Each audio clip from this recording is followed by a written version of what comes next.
warahmatullahi wabarakatuh. Alhamdulillahi rabbil alamin. Wabihi nasta'inu ala umurid dunya waddin. Wassalatu wassalamu ala asyrafil anbiya'i wal mursalin, Sayyidina wa habibina wa qurrati a'yunina Muhammadin wa ala alihi wa sahbihi ajma'in, amma ba'du.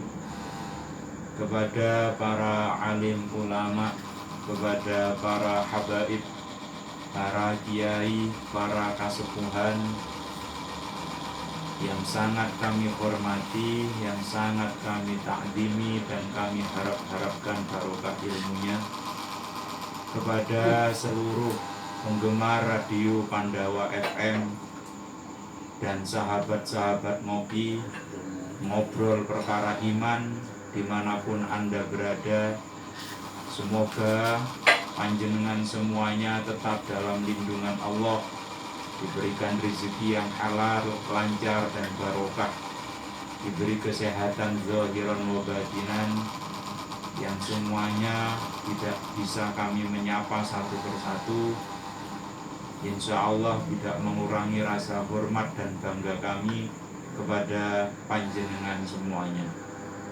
Alhamdulillah, pada kesempatan malam hari ini kita masih dapat bertolabul ilmi, walaupun hanya lewat media dalam kajian ngopi, yaitu ngobrol perkara iman,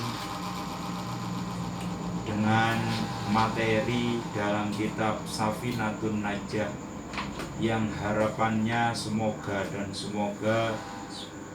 apa yang kita pelajari menjadi ilmu yang bermanfaat, menjadi ilmu yang barokah, sehingga bisa menuntun kita semuanya untuk menggapai ridho daripada Allah Subhanahu wa ta'ala, pastinya berbahagia di dunia, lebih-lebih kelak di akhirat. Amin amin Allahumma amin. Para bapak, para ibu dan juga para pendengar sekalian, kalau kemarin minggu yang lalu atau pekan yang lalu kita sudah membahas tentang masalah di mana rukun-rukun yang ada di dalam sholat, kini kita saat ini mempunyai tema yang akan kita bahas tentang masalah niat di dalam sholat. Bagaimana ketika yang kita lakukan itu sholat fardu, bagaimana pula ketika sholat yang kita lakukan ialah sholat sunnah yang mempunyai sebab dan juga yang sudah ditentukan waktunya, dan bagaimana pula kita berniat ketika sholat sunnah mutlak. Ini kita akan membahas di dalam kitab Safinatun Najah. Mudah-mudahan dengan izin dan ridho daripada Allah Subhanahu wa ta'ala, tidak ada satu halangan pun, tidak ada daripada kebimbangan dan kebingungan kita setelah mengetahui daripada apa yang telah diterangkan oleh pengarang daripada kitab Safinatun Najah ini. Amin amin Allahumma amin. Bismillahirrahmanirrahim. Qala rabbi syrah li sadri wa yassir li amri wahlul 'uqdatam min lisani yafqahu qawli. Qala al-mu'allifu rahimahumullahu ta'ala wa nafa'ana bihi wa bi ulumihi fid dharaini amin ya rabbal alamin wa ya mujibas sa'ilin innallaha ala kulli syai'in qadir. Bismillahirrahmanirrahim. Kami bacakan terlebih dahulu dengan makna ala pesantren. Faslun an-niyatu salatu darajatin ingkanatis sholatu fardon wajaba qasdul fi'li wat ta'yini wat tafridiyati. Faslun utawi iki iku fasol suwiji ibarate fasol An-niyatu utawi niat iku salah sudarajatin telu pira-pira derajat. Ingkanat lamun to ana apa si as-sholatu sholat iku fardhon fardu, wajaba mongko wajib apa qasdul fi'li nejo penggawe, wa ta'yini lan nentokaken, wal fardiyati lan niat kang bangsa fardu. Wa ingkanat lan lamun to ana apa shalah iku nafilatan sunnah, iku nafilatan salat sunnah muaqqatatan kang den wektu-wektu, utawa wonten sing maknani muaqqatatan kang den wektoni. Contohnya karotibatin, koyok salat sunnah rawatib atau salat sunnah yang dilakukan sebelum dan sesudah sholat fardu, au dzati sababin utawa sholat kang anduweni sebab, maka kewajibane wajaba mongko wajib apa qasdul fi'li nejo penggawe, wa ta'yini lan nentokaken. Wa ingkanat lan lamun ana apa salat iku nafilatan salat sunnah mutlakon kang mutlak, iku nafilatan salat sunnah mutlakon kang mutlak, wajaba mongko wajib apa qasdul fi'li nejo penggawean fakot mongko bloko, fakot kali bloko bisa. Lah al fi'lu utawi gambarane si penggawe mau iku usolli, pengucap utawa lafat usolli, wa ta'yinu lan utawi gambarane ta'yin, wa ta'yinu lan nakyini nggih bisa zuhron ing salat zuhur, wa ta'yinu lan nentokaken zuhron ing salat zuhur, au asron utawa ing salat asar. Wal fardiyatu lan bangsa utawa nentokaken kang bangsa fardu, fardhon ing salat kang fardu, fardhon ing salat kang fardu.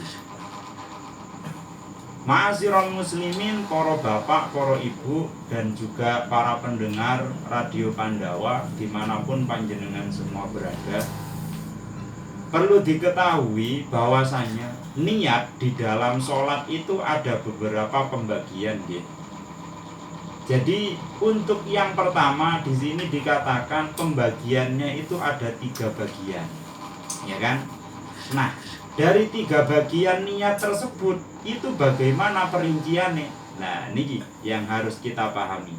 Yang pertama, 1, ingkanat as-sholatu fardhon, apabila niat yang akan apabila sholat yang akan kita lakukan itu merupakan sholat fardu atau sholat wajib, ya kan, maka niat yang harus kita lafadzkan, niat yang harus kita ucapkan di dalam hati, 1, itu bermaksud untuk mengerjakan itu sholat, bermaksud untuk mengerjakan sholat itu. Nah, maksud daripada bermaksud ini apa? Maksud daripada kata qasdul fi'li di sini itu diartikan atau dilafadzkan, digambarkan dengan ucapan usolli, saya niat sholat. Lah, kata usolli itu merupakan gambaran daripada yang dimaksudkan oleh qasdul fi'li tadi. Oleh karenanya ketika orang sudah di sana itu mau mengerjakan sholat, mau nggak mau harus mengucapkan itu lafaz yaitu usolli di dalam hatinya, supadoso atau supaya sholat ini udah sah. Itu yang pertama bagi sholat fardu. Jadi harus ada usolline. Ada nih gua. Tuh, usolli itu apakah disebutkan di dalam lisan apa di dalam hati, Gus? Nah, di sini dijelaskan. Ada pembahasan yang pertama, di sana dikatakan bahwasannya nek niat iku ma'alluha fil qalbi, Artinya nopo? Tempat daripada niat itu hanya ada di dalam hati. Adapun ketika kita melafadzkan di dalam lisan, maka niku dihukumi sunnah. Supaya apa tujuannya? Kok kita dianjurkan untuk melafadzkan di lisan? Supaya hati kita itu tertuntun dan benar-benar ingin mengerjakan sholat. Tidak ada yang diingat selainnya Gusti Allah. Niku ngoten maksudnya. Jadi qasdul fi'li. Nah, yang kedua, kewajiban daripada ketika sholat yang kita lakukan itu sholat wajib atau fardu, yaitu ta'yin. Nah, ta'yin di sini itu digambarkan menentukan. Artinya ta'yin itu menentukan. Nah, gambaran daripada menentukan seorang yang sholat, ya kan, itu harus menentukan sholat apa yang akan dilakukan. Contohnya, misalkan sholat nopo niku asar, ya sebutkan sholat asar. Misalkan sholat duhur, ya sebutkan sholat duhur. Nah, niku ngoten. Jadi, ketika misalkan ada orang yang niatnya itu kok sholat duhur, ya toh, tapi dalam penyebutan niatnya niku yang dikatakan di dalam hati koe sholatnya itu sholat asar atau sholat maghrib dan yang lain misalkan, maka ini bisa dipastikan sholat daripada orang tersebut itu dihukumi tidak sah.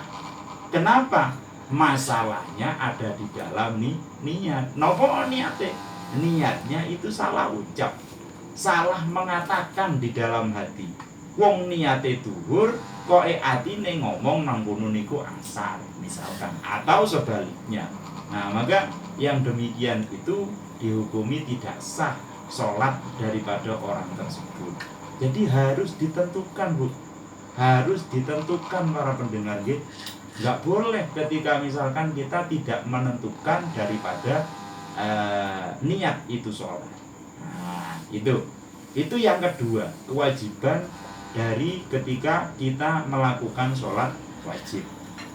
Terus yang ketiga apa? Yang ketiga itu fardiyah, atau ada yang mengatakan di sini tafridiyah. Maksudnya fardiyah niku nopo sih?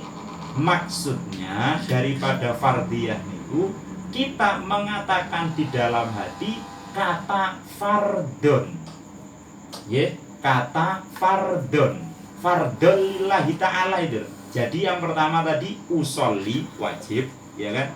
Terus yang kedua sholat yang kita lakukan, yang kita harus sebutkan. Terus yang ketiga itu kefarduannya. Lah tujuannya apa? Kok kita harus menyebutkan fardon lillahi ta'ala itu? Tujuannya hanya satu. Apa? Untuk membedakan ini sholat sunnah, ini sholat wajib, ini sholat asar, ini sholat zuhur, dan yang lain-lain sebagainya. Jadi semuanya itu ada maksud. Kenapa kita itu kok dianjurkan dan diwajibkan untuk menyebutkan tiga hal tadi di dalam sholat fardu? Karena itu menentukan satu terhadap sah dan tidak sahnya sholat kita. Dan yang nomor dua, tujuannya untuk membeda-bedakan antara sholat satu dengan yang lain. Contohnya asar karo duhur, nek bilangannya, gerakannya ya sama-sama 4 rakaat, gitu. Gerakannya baik dari duhur ataupun sampai dari subuh, ya kan? Nyampe ke subuh ya sama, wong jenenge wong sholat. Bacaannya pun yang dibaca juga sama. Lah yang menentukan kesemuanya ini pun apa? Satu cuma. Napa nih? Niat. Makanya bener dawuhipun Rasulullah, niat niku di atas segala-galanya. Yang menentukan segala-galanya niku niat. Sebagaimana hadis yang sudah masyhur, sudah sering dibacakan oleh para dai-dai itu, innamal a'malu binniyat. Segala sesuatu itu tergantung terhadap pada niatnya. Kalau niatnya di sana itu baik, Semua pekerjaan yang kita lakukan ya dadi api. Tapi begitu juga wong sholat kok niate pamer, ya kan? Karena yang ada di sampingnya mertua atau besannya misalkan ngimami, dienak-enakan bacaannya misalkan. Ini sudah tidak karena Allah lagi. Nah ini beda nanti. Nilai atau apa ya, hasil daripada jerih payah yang kita lakukan itu hasilnya itu beda dengan orang yang benar-benar melakukan ibadah itu murni karena Gusti Allah. Nah itu niat fardiyah. Jadi kita wajib mengucapkan fardhon lillahi ta'ala. Baik kita sholat dalam keadaan berjamaah ataupun kita dalam keadaan munfarid atau sholat sendirian, itu wajib. Wajib bagi sholat wajib bagi sholat fardu. Nah, itu yang pertama, apabila sholatnya sholat wajib. Sekarang menginjak pembahasan yang nomor 2, bagaimana? Wa ingkanat nafilatan muakkotatan, apabila sholat yang akan kita kerjakan itu merupakan sholat sunnah, tapi sholat sunnah yang mempunyai waktu, ya kan? Waktunya itu loh sudah ditentukan. Seperti sholat rawatib. Contohnya sholat rawatib, sholat sunnah sebelum subuh, sholat sunnah sebelum isya dan setelah isya. Itu namanya sholat rawatib. Kesemuanya ada 17 rakaat. Sholat sunnah sebelum asar, sebelum duhur dan setelah duhur. Sholat sunnah setelah sholat maghrib. Nah, pokoknya sholat itu mengiringi terhadap sholat fardu. Dan tujuannya memang untuk tembelan, ya kan? Tembelan bagi sholat fardu kita apabila mungkin dalam kita melaksanakan sholat fardu tadi itu ada bagian-bagian yang mungkin kita itu kurang khusyuk, atau ya kalau ibu-ibu ya mungkin masih kelingan utang, ya kan? Terus bapak-bapak kelingan cari korek, rokok, terus biasanya apa? Menaruh kontak sepeda motor dan lain sebagainya. Nah itu masalah pekerjaan dan yang lain. Semuanya tadi itu bisa terbawa di dalam sholat, gitu. Nah itu tembelannya pakai sholat sunnah rawatib tadi. Nah, atau sholat sunnah yang mempunyai sebab. Contohnya sholat sunnah yang mempunyai sebab ini pun apa? Satu, seperti sholat gerhana matahari atau rembulan. Nah, ini sholat memang karena dianjurkan ada sebabnya. Artinya bagaimana? Artinya seperti demikian. Kita dianjurkan oleh Rasulullah untuk melaksanakan sholat gerhana baik rembulan ataupun matahari itu karena ada yang menyebabkan. Apa yang menyebabkan? Yaitu adanya kemunculan daripada gerhana tersebut. Nah, oleh karenanya rumiyin dulu kalau ada gerhana itu dikait-kaitkan dengan mitos yang mengada-ngada atau tahayul yang diada-ada sehingga menjadi sebuah keyakinan. Contoh, misalkan ada anaknya atau putra kiai, putra tokoh, putra presiden atau yang lain sebagainya meninggal. Lah setelah pasca peninggalannya tersebut, kok malahan di sana ada gerhana. Lalu masyarakat kita ngomong dan nyeletuk misalkan, itu pasti sebabnya karena ditinggal wafat oleh putra kiai yang sangat berpengaruh itu. Itu pasti sebabnya ditinggal wafat oleh putra daripada presiden yang sangat berpengaruh itu dan lain sebagainya. Jadi kematian seseorang itu dikait-kaitkan dengan adanya hukum alam atau keajaiban-keajaiban alam.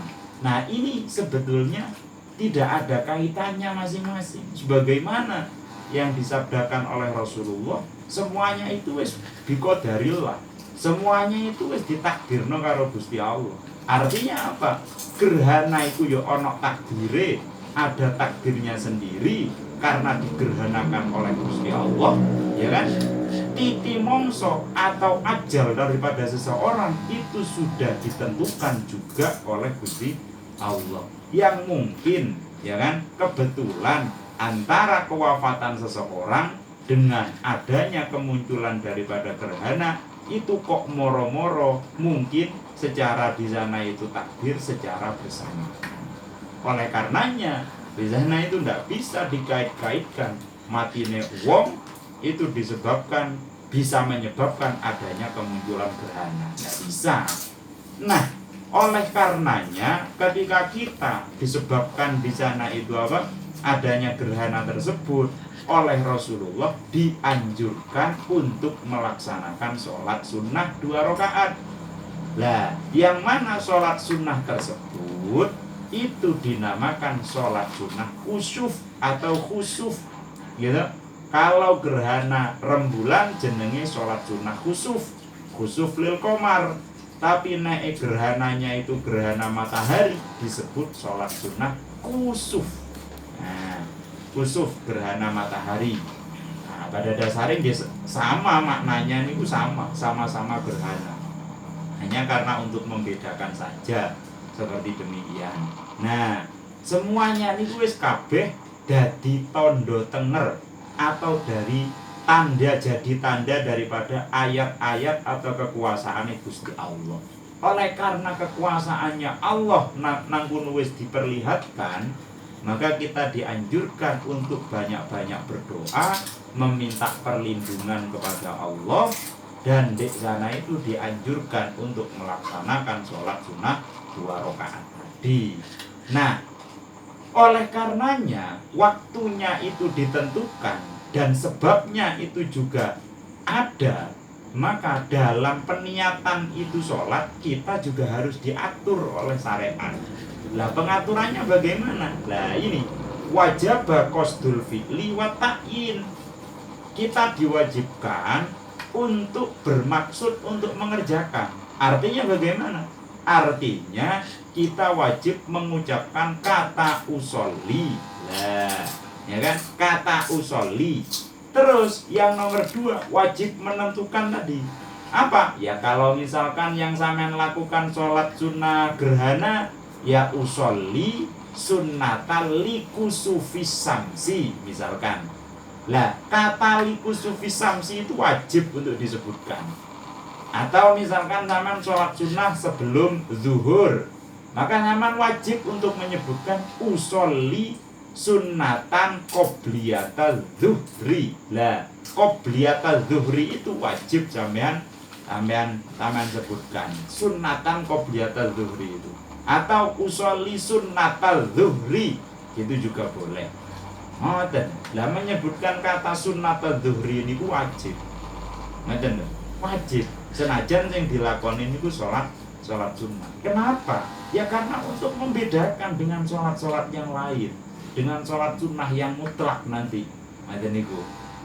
Nah, itu yang kedua daripada sholat yang kita lakukan. Nah, selanjutnya bagaimana? Wa in kanat nafilatan mutlaqon. Apabila sholat yang kita lakukan itu merupakan sholat sunnah mutlak, artinya mutlak di sini tidak terikat dengan waktu dan tidak terikat dengan sebab, ya kan?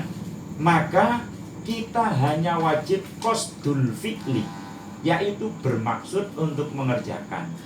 Sampeyan mantun atau selesai bepergian misalkan, tidak ada kerjaan, habis minum kopi, maem gorengan, terus ditemani dengan rokok misalnya, tidak ada kerjaan, badan masih sehat, ambil wudhu.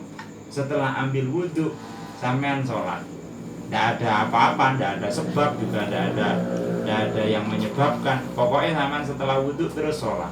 Lah maka kewajiban kita dalam berniat di dalam sholat yang kita lakukan tersebut itu cukup untuk mengucapkan usolli gitu saja, rajanya cukup. Gitu loh. Lah berhubung nangkono sampean itu mau menambahi misalkan usolli sunnatal mutlaki gitu, itu juga boleh. Tapi andaikan panjenengan hanya menyebutkan usolli gitu saja, saya niat sholat lillahi ta'ala gitu, 2 rakaat lillahi ta'ala gitu, boleh gitu, sah. Kenapa kok sah? Karena yang kita lakukan itu tidak ada yang menyebabkan, juga tidak ada waktu yang ditentukan oleh syariat. Maka kita boleh untuk di sana itu apa? Istilahnya itu sholat hanya menyebutkan kata usolli, yaitu yang dimaksud dengan qasdul fi'li. Nah, oleh karenanya kita bisa mengambil kesimpulan daripada keterangan daripada kitab Safinatun Najah ini, bahwa ada pemerincian tertentu tentang masalah niat di dalam sholat. Lah, oleh karena sudah ditentukan oleh syariat, sudah diatur oleh syariat sebagaimana lengkapnya, sedemikian rupa-rupanya, sedemikian macam-macamnya, maka kita harus jeli dalam mengerjakan ibadah tersebut. Karena apa? Semua hal punika memang kudu diilmuni para bapak, para ibu sedaya semuanya nggih. Harus ada ilmu. Oleh karenanya di Al-Qur'an itu disebutkan seperti ini. Ada ayat fas'alu ahla dzikri in kuntum la ta'lamun. Tanyakan kepada orang-orang yang ahli zikir tentang masalah-masalah yang apa niku dumawah atau jatuh kepada sampeyan, yang menerpa kepada keluarga sampeyan, entah masalah perkawinan, entah masalah kelahiran anak, akikoh, kurban, masalah ibadah yang lain terutama wajib seperti sholat, zakat, puasa dan lain sebagainya. Tanyakan kalau kita itu bagian orang yang kurang berpengetahuan. Disuruh memang oleh Al-Quran, fas'alu ahla dzikr. Tanyakan kepada orang-orang yang ahli zikir. Loh, kata zikir di sini itu mempunyai makna mengingat. Kata zikrun itu artinya mengingat. Mengingat kepada Allah, mengingat kepada ilmu-ilmu yang sudah dipelajari. Dalam tanda kutip yang dimaksudkan oleh siapa? Allah di dalam Al-Quran, ahla dzikri di situ bisa jadi itu ulama atau para kiai, para habaib, orang-orang yang dekat kepada Allah, yang selalu dan senantiasa berzikir setiap saat Jumatan Gusti Allah. Para nabi kalau dulu, sekarang sudah tidak ada nabi, tinggal wali-walinya Gusti Allah. Tanyakan, jangan justru kita menjauh. Kita itu kan bagian orang yang mungkin kurang bagus, jauh di mata Allah, jauh karo swarga, tapi dekat dengan neraka. Hanya saja kita kan gembelengan, hanya saja kita itu kan tidak merasa banyak kesalahan, tidak merasa banyak maksiat, sehingga hidupnya tenang-tenang saja. Yang penting sarapan mangan sega pecel, tangi turu, bangun tidur, semuanya segalanya sudah cemepak, segalanya sudah ada di hadapan kita tanpa sering mengingat. Zikir jarang, sholat naik kober, atau kalau sempat, gitu. Apalagi disuruh jamaah sulit. Itu kita itu saya dan panjenengan sama mungkin. Ya ndak tahu, kalau mohon maaf kalau misalkan daripada panjenengan ada yang lebih baik, itu saya bersyukur. Tapi kalau saya demikian, oleh karenanya dengan tanpa kita bertanya kepada yang lebih berpengetahuan, inilah yang menyebabkan kita itu nanti tersesat di tengah-tengah jalan. Padahal waktu itu selalu dan terus memberikan pelajaran hidup kepada kita. Oleh karenanya, kalau kita sudah orang dalam keadaan bingung atau tidak tahu bahkan, tapi kita enggan untuk bertanya kepada yang lebih tahu, hanya karena beda pendapat, hanya karena mempertahankan keegoan kita, ya jangan salahkan siapa-siapa kecuali diri kita sendiri pada akhirnya nanti. Kalau di tengah-tengah perjalanan kita akan lebih tersesat kepada jalan yang lebih gelap. Niku demikian. Karena ulama-ulama yang ada di bumi ini itu memang oleh Allah ditandur atau ditanam untuk mencerahkan kepada masyarakat yang awam seperti kita. Nah, kita yang sudah tercerahkan ini, kalau tidak tahu, dianjurkan untuk bertanya, mendekat, meminta mauidhah, nyuwun pitutur, kata orang Jawa, meminta nasihat kepada beliau-beliau. Jangan justru tambah menjauh, apalagi sampai membenci. Naudzubillahi min dzalik. Nah, itu in kuntum la ta'lamun. Panjenengan semuanya memang itu termasuk bagian orang-orang yang tidak tahu. Tanyakan. Ayo bertanya bareng-bareng. Entah masalah keluarga, entah masalah ibadah, ekonomi, bahkan pekerjaan, wiridan, atau yang lain-lain. Ya nyuwun sewu, kasarane omong, kalau kata orang Jawa, aja pokoknya urip. Engko nek pokoke urip, ya wis urip sepokok-pokoke kayak gue. Nah, kalau kata orang Jawa kados niku. Aja pokoke urip. Mangke nek pokoke urip, wah niku dadi urip sepokok-pokoke. Artinya kita tidak mau untuk melakukan yang enak bagi kita nanti di akhirat, tapi yang hanya kita lakukan dan andalkan hanya mengedepankan ya apa sekiranya kita hidup yang penting enak di dunia toh, tanpa memikirkan kelak nasib kita di akhirat, nasib keluarga kita di akhirat, nasib anak-anak cucu kita setelah sepeninggal kita. Nah, yang demikian ini yang jarang untuk zaman saat ini terfikirkan oleh kita sebagai orang tua. Kalau orang tua saja sudah tidak bisa memikirkan hal yang sedemikian rupa, memikirkan hal-hal yang bersifat jauh ke depan, dan mengandalkan, menghati-hati dirinya terutama, lebih-lebih kepada anak turunnya untuk urusan akhirat. Kita sebagai orang tua itu terlepas dari segala hal yang demikian, apalagi nanti anak-anak kita, cucu-cucu kita setelah kita tidak ada. Nah, pertanyaannya, siapa yang mau disalahkan ketika kita meninggalkan anak-anak dan cucu kita dalam keadaan yang tidak berpengetahuan, apalagi sudah tidak mau dan jarang menyembah Gusti Allah maneh? Siapa yang mau disalahkan? Mau menyalahkan anaknya? Mau menyalahkan orang tuanya? Atau bahkan kakeknya? Wallahu a'lam. Nah, itu semuanya kembali kepada diri kita masing-masing. Monggo, kula mengajak kepada saya pribadi dan umumnya kepada panjenengan semuanya seperti sebagai pendengar, mudah-mudahan lantaran yang sedemikian ini kita lebih berhati-hati, terutama dalam hal sholat. Karena sholat kok saking rumitnya, saking di sana itu diaturnya sedemikian rupa. Dalam masalah niat pun demikian. Itu karena saking pentingnya. Nanti niku. Karena pilar, sholat niku pilar.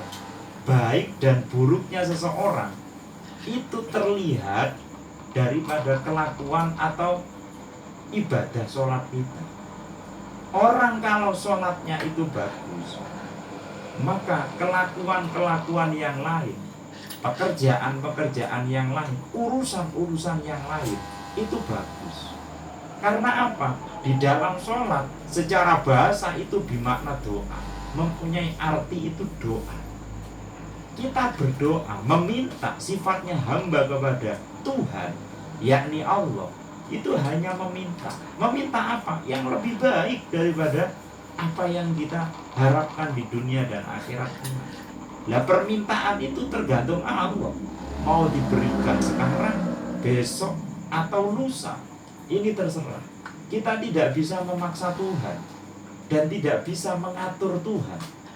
Lah, sekarang zaman yang seperti demikian ini banyak Pak Bu kata kita seakan-akan mengatur ya nopo pangeran utawa Gusti Allah itu supaya cepat-cepat mengabulkan permintaan kita. Padahal kita sendiri dalam meminta mungkin masih kurang bertata krama, masih kurang memperbaiki di dalam hal terutama sholat dan hal-hal ibadah yang lain. terus permintaannya suruh cepet-cepet dikabulkan. Ini dari mana? Prosedurnya saja sudah salah, kok mau permintaan cepet-cepet? Ngomong istilahnya itu cair kalau bahasa sekarang itu cair.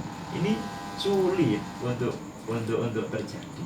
Nah, oleh karenanya mari kita perbaiki sholat kita, insya Allah nanti Gusti Allah akan memperbaiki kehidupan kita. Sholat dan sholat ada. Itu masalahnya. Selanjutnya bismillahirrahmanirrahim faslun. Setelah niat sudah dibahas sedemikian rupa, kita beranjak dan berpindah pembahasan terhadap bab yang selanjutnya, yaitu bab tentang kita membaca Fatihah di dalam sholat. Faslun utawi iki iku fasol swiji ibarate fasal surutu takbiratil ihrami. Oh maaf saya ralat, bukan Fatihah tapi takbiratul ihram dulu. Takbiratul ihram itu loh, Allahu Akbar. Surutu takbiratil ihrami utawi piro-piro sarate takbiratul ihram iku sitata asyara ono 16. Nah kan, syarat daripada orang takbiratul ihram itu loh ada 16. Coba bayangkan, itu dalam takbiratul ihram toh Pak Bu. Ayo kita simak lagi ke dalam. Yang pertama, antakoa iku yento tumibo apa takbiratul ihram halatal qiyami ing dalem tingkah ngadeg. Nggih. Fil fardhi ing dalem salat fardu. Wa antakuna lan yento ana apa takbiratul ihram iku bil arabiyati kelawan nganggo bahasa Arab. Wa antakuna lan yento ana apa si takbiratul ihram mau iku bilafdil jalalati kelawan lafaz jalalah. Nopo lafaz jalalah niku? Mangke nanti insya Allah kita akan bahas. Terus wabilafdi akbar lan kelawan lafaz akbar. Watartibi atau watartibu, boleh watartibu. Lan tertib artinya urut, berurutan. Bainal lafdaini ing dalem antarane lafaz lur. Wa alla yamudda lan yento ora kena ndawakaken sapa si wong kang mriki maksudnya orang yang sholat hamzatal jalalati ing hamzahe lafaz jalalah. Nah, sampai mikirin sampai sini dulu kami jelaskan. Bismillahirrahmanirrahim. Syarat-syarat yang diperuntukkan oleh takbiratul ihram untuk takbiratul ihram niku jumlahnya wonten 16. Syarat daripada takbiratul ihram. Jadi kita niku sholat Allahu Akbar. Lah kita mengucapkan Allahu Akbar niku lho syaratnya 16. Jajan. Sing pertama nopo? Antaqo'a halatal qiyam fil fardhi. Cara pengucapan Allahu Akbar itu harus diucapkan dalam keadaan berdiri pada sholat sunnah. Pada sholat wajib. Pada sholat wajib atau sholat fardu. Artinya, kalau kita mampu berdiri, tapi kita memilih untuk duduk dalam mengerjakan sholat fardu tadi, tidak ada sebab, tidak ada udzur, dan lain-lain sebagainya, moro-moro punya inovasi atau punya gaya baru, sholat wajib dilakukan dengan duduk atau berdiri setengah badan. Ini aneh-aneh ya. Nah, dalam kategori itu kita langsung mengucapkan takbiratul ihram. Nah, takbiratul ihram kita hukumnya niku tidak sah. Kalau sudah takbiratul ihram ini enggak sah, ya maka sholatnya itu juga tidak sah. Nah, di sini letak ini. Yang kedua, ini bagi yang mampu loh. Kalau misalkan panjenengan nyuwun sewu, misalkan panjenengan termasuk bagian orang yang mungkin tidak mampu untuk berdiri karena adanya udzur seperti sakit dan penyakit, ya kan? Sakit karena misalkan badannya niku kenging stroke nyuwun sewu, asam urat, sikile mboten mampu untuk berdiri. Nah, ya maka tidak apa-apa sholat dalam keadaan duduk. Boleh. Kok hanya duduk? Terlentang boleh, tidur miring boleh. Gitu. Pokoknya sholat. Nah, itu yang pertama. Yang kedua nopo? Wa antakuna bil arabiyah. Takbiratul ihram itu harus diucapkan dengan berbahasa Arab. Ya kan? Jadi kalau misalkan kita mengucapkan takbiratul ihram Allahu Akbar itu kita terjemah dalam bahasa Jawa, Allah Maha Agung. Ada. Nah, ini boten sah, Pak. Atau kita terjemahkan dengan bahasa Indonesia misalkan, Allah Maha Besar misalkan. Nah, ini juga tidak sah. Karena syaratnya itu harus berbahasa Arab. Nah, kecuali, nah ini ada dispensasi atau pengecualian. Kecuali kalau memang kita itu termasuk bagian orang yang baru masuk Islam, atau sudah Islam dari kecil tapi kita lahir di tempat di mana jauh daripada ulama, jauh dari tempat pengajian, media tidak bisa masuk ke daerah kita, ya kan? Tidak ada yang mengajarkan keagamaan di desa-desa kita. Nah, maka itu boleh kita terjemahkan pakai bahasa sekarepe, Bun. Bahasa-bahasa daerah-daerah sampean. Tidak apa-apa. Ini berarti ada sebab yang memang sebab tersebut itu memperbolehkan untuk diterjemah kepada bahasa lain. Tapi kalau misalkan sampean tidak ada apa-apa kok moro-moro sampean terjemah ke bahasa Jawa, Allah Maha Agung dengan mengangkat tangan, ya mboten sah, Pak. Ndak sah. Ya, mboten sah. Wes, itu yang kedua. Wa antakuna bilafdil jalalah. Yang ketiga, syarat daripada takbiratul ihram itu harus diucapkan dengan cara atau dengan lafaz jalalah. Apa jalalah? Ya lafaz Allah itu dan lafaz akbar. Untuk syarat yang keempat, Allah sama akbar itu harus berurutan, tertib kalau bahasa di sini. Ya, harus tertib. Artinya bagaimana? Artinya lafaz Allah dulu baru akbar. Enggak boleh dibalik akbaru Allah. Ini mboten ansal, mboten pareng. Tidak boleh. Ya. Atau sampean ganti, bukan lafaz Allah. Karena Allah mempunyai Asmaul Husna yang 99 itu, sampean ganti dengan Ar-Rahmanu Akbar. Tidak boleh. Tidak boleh. Ya. Nggak boleh dibuat main-main. Atau sampean ganti Ar-Rahimu Akbar. Nah, ini gue lagi. Itu mboten pareng. Nggak boleh. Dibolak-balik juga tidak boleh. Akbar dulu baru Allah. Kan yang asli Allahu Akbar, sampean balik Akbaru Allah. Itu juga tidak boleh. Nah, ini harus berurutan secara tertib. Ya, tertib. Wes, itu yang kesekian kalinya. Lah selanjutnya wa alla yamudda hamzatal jalalah. Tidak boleh untuk memanjangkan hamzahnya lafaz jalalah terlalu panjang. Ya nopo? Kalau misalkan dipanjangkan Allahu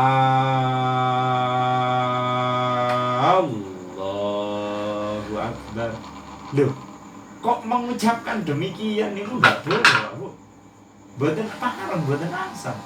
Mboten sah niku takbiratul ihram. Nek wis mboten sah takbiratul ihram, mboten sah salate. Karena takbiratul ihram niku bagian daripada nopo? Rukun di dalam salat. Oleh karenanya kalau misalkan takbiratul ihramnya ndak sah, ya maka salatnya mboten sah. Digawe-gawe. Allahu Akbar. Apalagi dicengkok-cengkokaken. Allahu Akbar. Tidak boleh. Kesannya niku main-main kalau gitu jalan. Ya, mboten pareng. Nah, selanjutnya daripada syarate napa? Syarate takbiratul ihram wa adamu madin lan ora anane ndawakaken ba'a akbaro ing ebae lafat akbar. Baknya dipanjangkan. Bener Allah tapi bae dawa. Allahu akbar. Ngoten niku. Mboten pareng niku. Mboten pareng. Enggak boleh. Niku mboten pareng. Kenapa? Maknanya dadi berubah mangke. Nggih, dadi berubah. Lah kok malah dipadakno karo adzan. Disamakan seperti halnya adzan. Lu wong adzan saja ndak boleh gitu. Ya toh? Kok sampean buat-buat seperti itu. Nah niku mboten pareng. Ya boleh. Wa alla yusaddida. Lan yen to ora kena nasdid sapa wong albaa ing ba. Wa alla yazida lan yen to ora kena nambahi sapa wong utawa musolli wawan ing wawu sakinatan kang mati au mutaharrikatan utawa kang berharokat utawa kenging diwaca au mutaharrokatan utawa kang den harokati urip maksudnya bainal kalimata ini ing dalam antarane kalimah loro bainal kalimata ini ing dalam antarane kalimah loro wa alla yazidalan yen ora kena nambahi sapa si wong utawa musolli mau wawan ing wawu qoblal jalalati ing dalem sadurunge lafat jalalah qoblal jalalati ing dalem sadurunge lafat jalalah. Selanjutnya tidak boleh memanjangkan tidak boleh mentasdid ebae lafat akbar. Contoh misalkan sampean ucapkan Allahu akbar misalkan ngoten. Niku mboten pareng. Ngucapaken takbir kok gawe dolanan ngoten. Takbire niku ditasdid bae. Akbar ngoten. Mboten pareng. Mboten pareng. Dosa sampean kualat mangke dadine. Wa alla yazida wa wan sakinatan au mutaharrikatan. Juga tidak boleh au mutaharrokatan. Tidak boleh kita itu menambahi wawu terhadap di tengah-tengah antara lafaz Allah dan akbar. Contoh, misalkan Allahu Akbar. Nah, ini rawan ini. Meskipun adzan itu kadang-kadang ada yang masih mengucapkan demikian. Allahu Akbar, Allahu Akbar. Nah, tidak boleh nih Pak. Mboten Pak, mboten pareng. Mboten sah mangke takbire sampean. Mboten sah. Takbir hari raya Idul Fitri utawa Adha niku malih. Allahu Akbar, Allahu Akbar, Allahu Akbar. Nah, mboten pareng niku. Ketone puenak, suarane niku puenak banget. Dipirengaken niku ngelik-ngelik. Didengarkan niku merdu dan syahdu banget. Tapi keliru, ya percuma yuyu. Percuma dul. Nggih, percuma banget. Nek ngoten carane, enggak nggawe aturan niku jenenge. Padahal itu sudah diatur oleh syariat, nggih. Mboten pareng, mboten pareng. Nah, niku. Wa alla yazida wawan qoblal jalal dan tidak boleh menambahi wawu sebelum lafaz Allah. Artinya ditambahi wallahu akbar. Nah, niku mboten pareng. Takbiratul ihram kok wallahu akbar. Nah, mboten pareng. Niku jasa. Terus selanjutnya napa? Wa alla yaqifa baina kalimatai takbir. Tidak boleh kita berhenti di antara dua kalimat antara Allah dan akbar. Contoh, misalkan sama takbiratul ihram, enak memang suaranya. Allah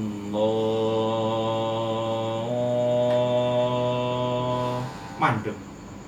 Dangu mandek. Uli 5 menit. Nyampe 5 menit sampean muni malih. Akbar gitu. Lah ini mboten bareng niku. Dolanan niku jenenge. Allah mandek. Akbar misalkan ngoten. Lah niku juga ndak boleh. Ngoten jalan. Artinya nopo? Memisahkan antara dua kalimat antarane Allah karo akbar. Nah niku ndak boleh. Ngoten lho. ndak sah. Takbiratul ihram niku ndak sah. Wis. Terus selanjutnya nopo? Wa alla yakifa baina kalimat takbiri waqfatan tawilatan, dengan berhenti yang panjang utawa yang sedikit. Wa ayyasma'a nafsahu jami'a hurufiha. Selanjutnya, kita orang yang takbir atau yang sholat itu harus mendengar terhadap takbiran daripada kita sendiri, itu harus mendengarkan. Artinya nopo? Nek kula sampean niku takbir tapi mboten krungu, tidak didengarkan oleh diri sendiri. Lah terus apa tujuannya? Gitu loh. Bisik-bisik. Misalkan ngoten. Bisik-bisik gitu ya. Enggak boleh, apalagi terus sholatnya niku sholat munfarid. Enggak sah, Pak. Enggak sah kalau gitu jalan. Enggak boleh. Harus terdengar. Ya walaupun sampean itu enggak keras-keras.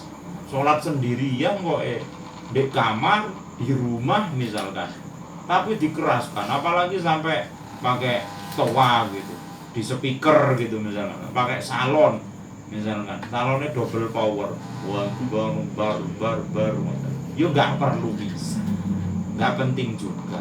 Sing penting nang kono sampean sudah mendengarkan diri sampean terhadap semua huruf yang kita baca ketika takbiratul ihram. Itu demikian. Terus selanjutnya nopo? Selanjutnya wadukhulul waqti fil muaqqati wa iqauha halal istiqbali. Ya toh? Nah, selanjutnya nopo? Takbiratul ihram itu harus waktu sholat yang kita akan lakukan itu sudah masuk. Jadi kalau misalkan sholat kita nih waktunya dereng masuk, belum ada tanda-tanda untuk masuk daripada waktu ini sholat, ya maka tidak boleh kita takbiratul ihram. Itu jelas, bukan hanya takbiratul ihram, sholat pun juga tidak boleh kalau misalkan belum masuk waktunya. Artinya tidak boleh, di sini tidak sah, itu loh, tidak sah. Yes. Wa alla yukhallila lan yen ta ora kena nyelat-nyelati sapa wong biharfin nglawan sauru min hurufiha saking pira-pira hurufe takbiratul ihram. Wa ta'khiru takbiratil makmumi lan ngakhiraken takbiratul ihrami makmum an takbiratul imami adoh saking takbiratul ihrami imam. Sing selanjutnya kita tidak boleh istilahnya memasukkan, menyela terhadap takbiratul ihram antara dua kalimah itu. Misalkan gini, Allah, diem sampean, terus ngomong Allahumma sholli ala Muhammad, Hu akbar. Lah itu nggak boleh. Walaupun toh yang panjenengan punika selakan atau yang panjenengan masukkan itu merupakan zikir, baik sholawat, tahlil atau yang lain, itu tetap tidak boleh secara aturan main syariat, tidak boleh. Pokoknya baku dan pakem untuk takbiratul ihram itu tidak boleh dibuat-buat. Intinya seperti itu. Atau ketika sampean dadi makmum, ya kan ya, sampean dadi makmum, itu diakhirkan takbiratul ihram. Artinya diakhirkan, lawang imam wis takbiratul ihram dari tadi, lah kok makmume nang kono isih ngobrol bae garap salat. Mau salat itu loh masih ngobrol aja. Nah, ini tidak boleh. Sehingga karena ngobrol, imam sudah terus membaca surat-suratane wis badhe telas, mau habis. Walam yakul lahu kufuwan ahad. Sampean baru mentakbiratul ihram kan, Allahu akbar. Lah niki kan malah ora bener kalau gini caranya. Gitu? Tidak boleh terlalu terakhir atau terlalu mepet terhadap bacaan surat daripada imam. Ini pun tidak boleh. Nggih. Sing api ya napa? Ya langsung imam takbiratul ihram, sampun Hu akbar, imame maca kabira, sampean langsung Allahu akbar. Ngoten.